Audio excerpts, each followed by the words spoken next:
I am Ferdinand Marcos, and I am the President of the Republic of the Philippines. I stand today on behalf of 110 million Filipinos. Hello people and hello universe, hi everyone. Ayan, tunghayan po natin ang ating mahal na Pangulo, mga kababayan. Umiikot na naman. Presidential Assistant to the Farmers, Fisher Folk and Families in Oriental Mindoro. Pinamalayan, Oriental Mindoro, November 14, 2024. Ay nako, talaga nga napakasaya talaga ng ating mga kababayan at magpasalamat tayo dahil mayroon tayong Pangulo na talagang fully support at tumulong sa mga mahihirap. Ayan, alam po natin may pusong makamasa ito no? Ayun naman ang kanyang pangako, mga kababayan. So ayan, shout out sa mga taga Oriental Mindoro. Ayan, tukayin natin ang kanyang pagbibigay ng tulong sa ating mga mangingisda at mga kababayan out there.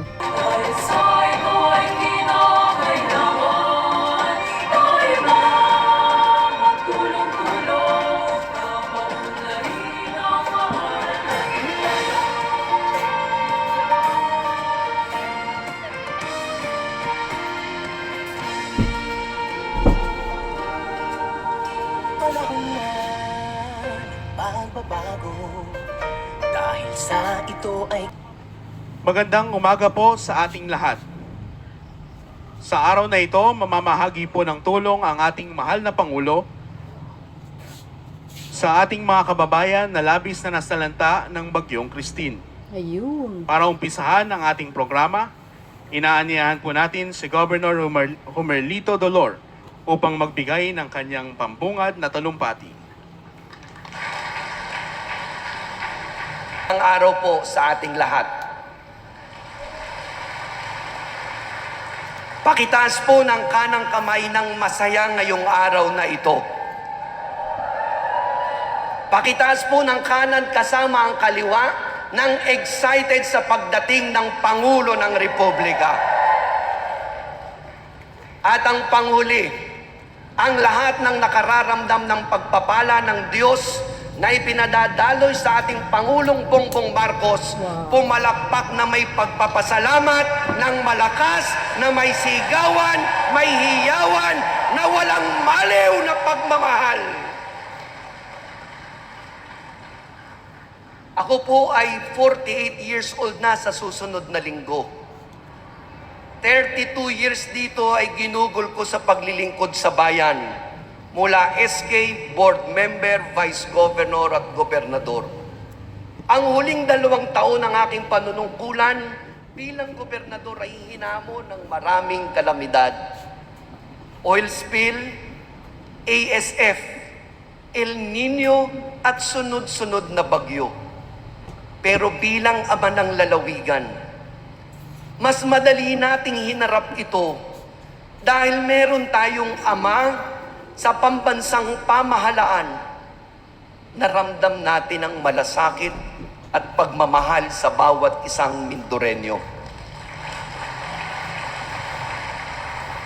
Ang tawag ng Pangulong Bongbong Marcos ang nagbigay inspirasyon at lakas ng loob kay Governor Bods at sa ating mga punong bayan upang harapin ang oil spill at italagang fastest oil spill recovery sa kasaysayan ng buong mundo nangyari sa Oriental Mindoro. Bukod dito sa mahigit 300 milyong pisong ipinadala ni Pangulong Bongbong bilang ayuda sa conditional cash transfer at cash for work program ng DSWD, Department of Agriculture, DENR, DOH, ganun din ang DILG at iba pang ahensya. Pagdating ng El Nino, pinatawag ni Pangulong Bongbong ang mga gobernador. Walang kaginsa-ginsa. Pinadalan kami ng tigli 50 milyon para ipamahagi sa mahigit 6,000 na magsasakang Mindoreño na naapektuhan ng El Nino.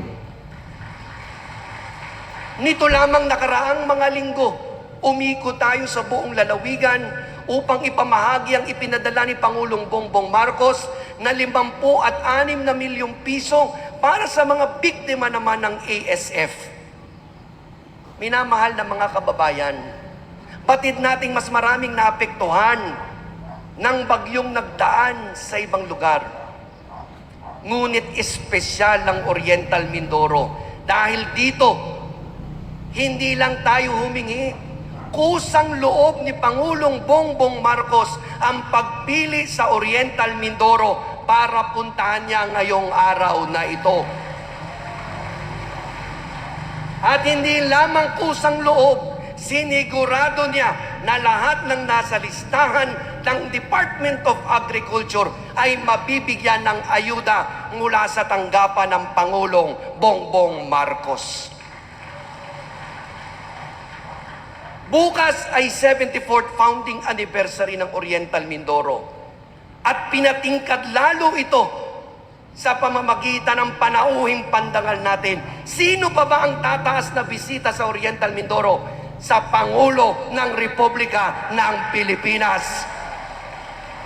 At higit pang pinatingkad ni Pangulong Bongbong ang ating selebrasyon dahil pinirmahan niya ng nakaraang linggo ang Batas Pambansa 12055, ang batas na hiningi ni Governor Bons sa Kongreso noong 2020 pa upang ideklara ang November 15 as special non-working holiday sa buong Oriental Mindoro. Kaya bukas, libre kayong dumalo at libreng manood ng concert ni Moira sa hapon. Minamahal na mga kababayan, gusto ko pang alam nyo na hindi lamang ito basta pinirmahan. Maraming local bills pinalalampas na ayon sa aking bubuwit. Pinababayaan ng maging batas ng walang lagda, pero espesyal sa Oriental Mindoro. Dahil nilagda na ito ng Pangulo, ineksakto pa na ang effectivity ng batas na ito ay mismong bukas sa 74th founding anniversary ng Oriental Mindoro. Sa aking pagwawakas, nung ako'y nagdesisyong sumama sa kanyang kampanya noong 2016, ito'y dahil sa aming pagsasama bilang magkaibigan nang magkasama naming sinulat ang RA 10742 o ang batas na nagbabalik sa SK sa buong Pilipinas. Noong 2022 elections, ang desisyon kong sumama sa kanya ay umani ng napakaraming batikos. Maraming post ang aking natanggap that it is my political suicide deciding to side with Bongbong Marcos for president. Pero ngayong araw na ito, kaya kong sabihin, kung bibigyan ulit ako ng Diyos ng pagkakataong pumili, ng susuportahang Pangulo at ibabalik sa balintataw ko ang nakaraan. Bongbong Marcos. Maraming salamat po, Governor Dolor. Ama ng lalawigan ng Oriental Mindoro, Governor Bons Dolor. Alam niyo po, masasabi ko, hindi pa siya governor nun congressman pa po ako. Yung ating butihing gobernador, siguro ikaw ang pangalawa na nagsabi sa akin, nung congressman ako, tumakbo kang senador. Nung una niyang sinabi sa akin yun, sabi ko, hindi, wala pa sa oras, dahil one term pa lang ako ng congressman. Ayan, siya nagsasabi, hindi, tutulungan kita. Marami tayong kasama, hindi mo lang nalalaman at maraming susuporta sa'yo. Sabi ko, sige, tignan natin. Baka naman kakayanin. At mula noon, ako'y tumakbo ng senador ng 2007. Kasi, bago pa noon, napupunta na siya sa opisina ko, doon sa Rojas Boulevard, kung maalala mo. At pumupunta siya doon at lagi na sinasabi, ito yung nagawa natin, ito yung mga nakausap ko. Ito ang ating mga magiging kasamahan para sa national. Dahil congressman na ako noon. Ako, sige, tuloy-tuloy natin. Mula noon, totoo nga ang kanyang pagkasabi at maraming nadala na naging kaalyado natin. Kaya naman, nung dumating ang panahon ng 2007, lumakas na ang loob ko at tumakbo akong senador. Kaya may malaking pananagutan mo ko. Ikaw ang nagdala sa akin sa national government. Ngunit pasasalamat ako sa iyo bilang gobernador at bilang personal na kaibigan sa lahat ng na itulong ninyo sa aking paghahanap ng magandang paraan upang mapaganda ang buhay ng ating mga kababayan at mapaganda ang Pilipinas. Andito rin po ang kinatawan ng unang distrito ng Oriental Mindoro, Congressman Arnan Panaligan. At ang kinatawan ng pangalawang distrito ng Oriental Mindoro ay ang isa pang, matagal ko nang masyadong kaibigan nito. Mahahalata ang mga edad natin kapag kwento ko talaga. Pangulo pa ang aking ama. Kami ni Congressman, Governor, marami ng pinagdaanan nito ng kaibigan natin, ay siya talaga ay nandun at kasama namin na minalas lang tayo ng konti at nagkaroon tayo ng disgrasya at nawala yung ating isang kaibigan at yung kapatid. Pero mula noon, talagang magkaibigan na kami at kahit kasama na rin yan nung tumakbo ako ng senador, kahit hindi namin kapartido, lumapit sila sa akin, pati yung kapatid mong yumaong, si Jun. Lumapit agad, pinuntahan din ako. At sinabi, hindi, tutulungan kayo namin. Hindi na bali yung party politics. Kami, nandiyan kami, kasama mo. At nagpapasalamat ako sa ang ating kinatawan ng ikalawang distrito, Alfonso Umali. Mga opisyal at empleyado at mga mamamayan na pinamalayan sa pamumuno ng Alkalde Aristeo Baldos Jr., ating mga kasamahan sa pamahalaan at lalong-lalo na ang pinakamahalaga na nandito ngayon ang mga benepisyaryo ng ating mga ibibigay na tulong ngayong araw, the beneficiaries for the PAF or the Presidential Assistance. Ang minamahal kong kababayan, magandang araw po sa inyong lahat. Narito tayo ngayon upang mamahagi ng tulong para sa mga magsasaka, mangingisda, at mga pamilyang apektado ng mga bagyong nagdaan dito sa Oriental Mindoro. Sa kabila ng hirap at hamon na dulot ng bagyong Christine at Leon, muling ipinakita ng ating mga kababayan ang diwa ng bayanihan at pagkakaisa. Ngunit, batid kong marami pa ang kailangan natin gawin upang makabangon muli sa mga pagsusubok na ito. Ang inyong lakas sa kabila ng ganitong hirap ay nagbibigay sa amin ng determinasyon upang ipatuloy na kayo'y ay silbihan ng bagong puso. Mula sa tanggapan ng Pangulo, magbabahagi kami ng tulong pinansyal na nakakahalagang 10,000 piso sa halos 5,000 benepisyaryo. Wow, sana all. Ito po ay para matulungan po kayo sa iba pang mga pangangailangan. Mga kababayan, ang pamamahagi ng tulong na ito ay tanda ng ating panata sa isa't isa, na kahit anong mangyari, tayo ay laging magtutulungan. At ang pagbangon mula sa ganitong sakuna ay nakasalalay sa bawat isa sa atin. Simula nitong nakaraang buwan, sunod-sunod na bagyo ang ating naranasan. 4 na magkakaibang bagyo na sabay-sabay na namuo sa West Pacific. Kasama rito ang bagyong Marce, Nika, ngayon yung Ophel. Hindi man natin mapigpigilan ang pagtama ng mga bagyong ito sa bansa, maaari naman tayong gumawa ng mga hakbang upang maibsan ang epekto nito. Makakaasa kayo na ang pamahalaan ay narito para matulungan kayo na makabangon sa mga ganitong pagsubok. Ngunit, maliban pa rito, kailangan din namin ang inyong kooperasyon at suporta para magtagumpay ang mga hakbang na makakapagpatatag sa inyong komunidad laban sa sakuna. Inatasan ko na ang DILG at DNR na hikayatin ang ating lokal na pamahalaan na gamitin ang geohazard map ng DENR, Mines and Geosciences Bureau, upang magsilbing gabay sa mga landslide prone na masyadong maraming baha na lugar. Hinihimok ko rin ang ating mga kababayan na sumunod sa mga babala ng inyong lokal na pamahalaan para sa inyong kaligtasan.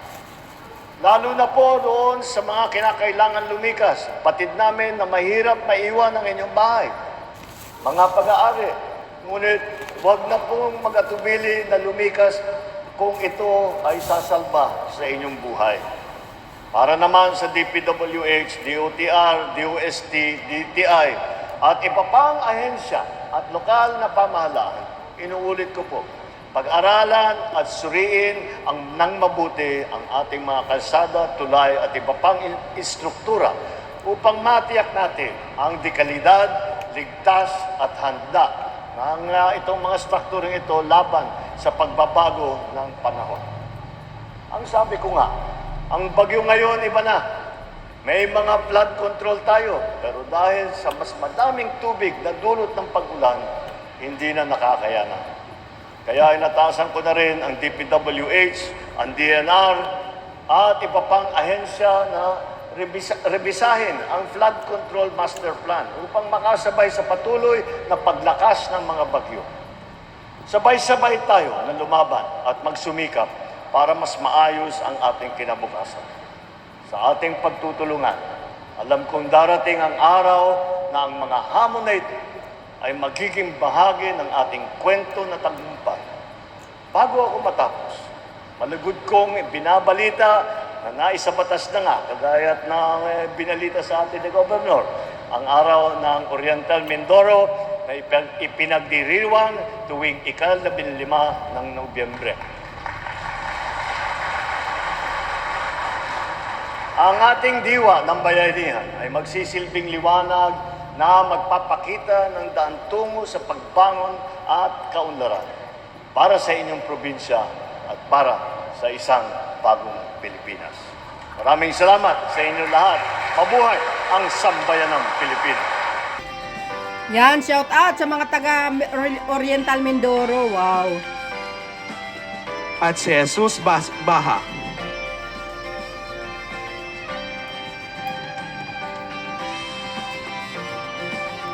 Mula sa Calapan, si Prino at si Jenaline Daguasi.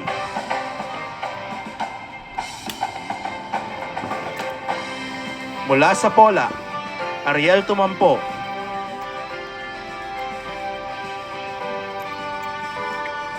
At si Ariel Sena.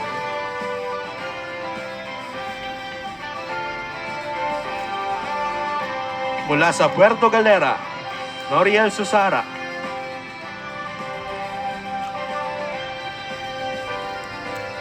At si Rolly Caguete.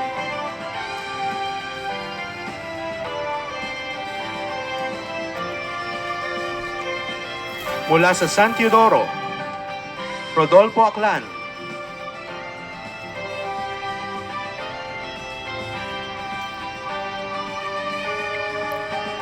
At si Solomon Aldaba.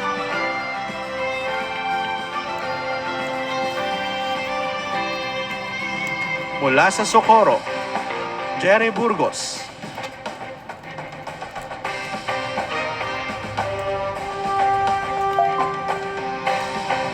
At si Eduardo Cabral.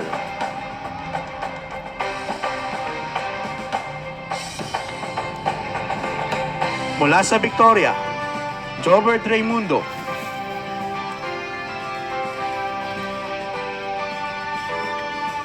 At si Mario Antinor. Mula sa Bansud,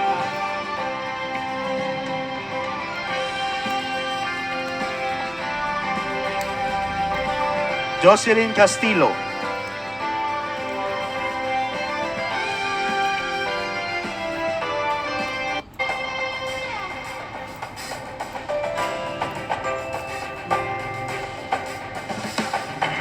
Mula sa Bulalakaw, Cecilia Mandigma.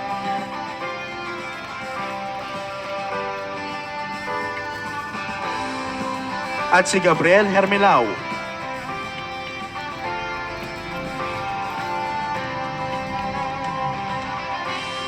Mula sa Gloria, Leopoldo Corrales. At si Delmar Camus.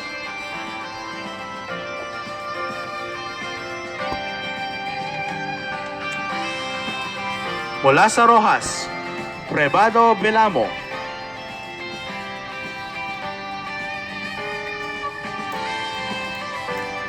At si Arnel Santuele.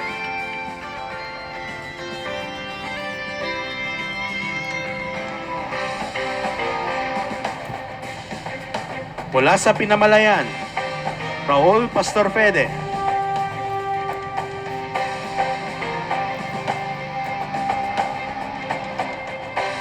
At si Felix Magbo.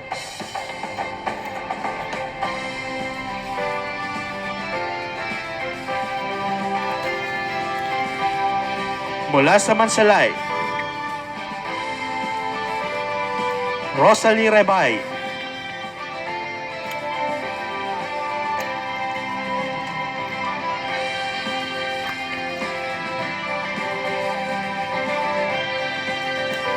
Ayun!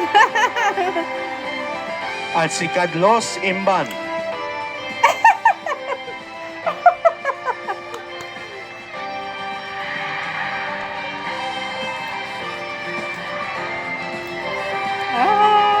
Galing naman.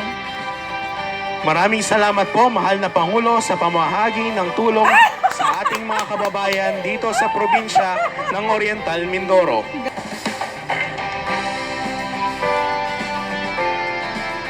Ready at the count of 3, Mr. President. 1, 2, 3.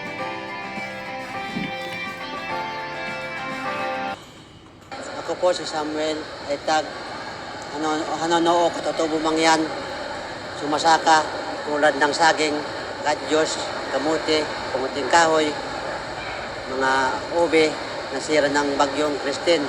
Pero po ngayon, kami po nagpasalamat kay BBM Bongbong Marcos na kami ay binigyan ng ayuda.